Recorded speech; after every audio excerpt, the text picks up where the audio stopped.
રાજ્યમાંથી વ્યાજખોરનો આતંક અટકવાનું નામ નથી લઈ રહ્યું ત્યારે ફરી એક નિર્દોષ વ્યક્તિએ વ્યાજખોરના ત્રાસથી કંટાળી અને આત્મહત્યા કરી છે।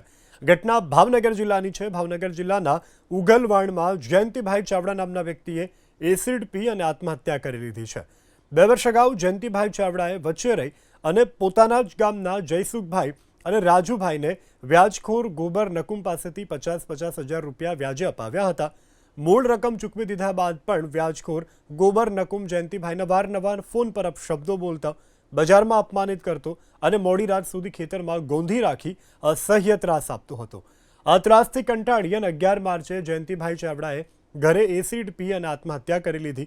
પોલીસે પણ મદદ ન કર્યાનો મૃતકના પરિવારજનોનો આરોપ છે। ઓડિયો ક્લિપ સહિતના પુરાવા સાથે મૃતકના પરિવારજનોએ ખોટબડા પોલીસ સ્ટેશનમાં ફરિયાદ કરવા પહોંચ્યા તો પોલીસે ફક્ત અરજી લીધી।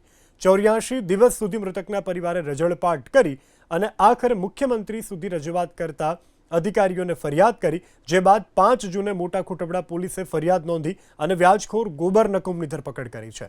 ત્યારે પોલીસે જો આ રીતે વ્યાજખોરને બચાવી રહી છે તો પીડિત પરિવારનો ન્યાય ક્યારે મળશે તે પણ એક સવાલ છે। ગોબર પે ગીગાભાઈને લીધે મારા ઘરવાળા એસટ પી ગયા, એની લીધે દબાણમાં મારા ઘરવાળા ઓફ થઈ ગયા છે। અમારે 3 બાળકો છે। કોરાટે ગયા તમે 3 મહિના તમે થોડી છે, અમારી અરજી કોઈ દાખલ કરતું નથી। એ ગોબરભાઈ ગીગાભાઈના પૈસા લીધેલા હતા, એનું વ્યાજ પૈસા દેતા નહોતા, એના કારણે એને દબાણ જ હતું અને એને વાડીએ લઈ જઈને મારેલા હતા।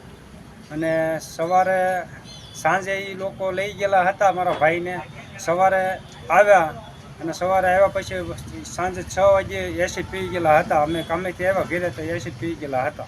આરોપી પોતાના ગામના વિસ્તારમાં અને આજુબાજુના ગામના લોકોને મોટા વ્યાજે રકમ આપતા હતા, જેના લીધે મરણ જનાર જયંતિભાઈએ એમના મામાના દીકરા જયસુખભાઈ ભીખાભાઈને પણ 50,000 રૂપિયા 2 વર્ષ પહેલાં અપાવેલા હતા, જે રકમ પરત આપવાની બાકી હતી, જેની ઉઘરાણી એ મરણ જનાર પાસે આરોપીએ કરતા હતા। સાથે સાથે મરણ જનારે અલગ અલગ ફાઇનાન્સ કંપની દાખલા તરીકે L&T ફાઇનાન્સ પાસેથી પણ 1,10,000 જેવું લોન ઉપર રકમ લીધેલી હતી અને પોતે આર્થિક સંકળામણમાં સંકળાયેલા હતા।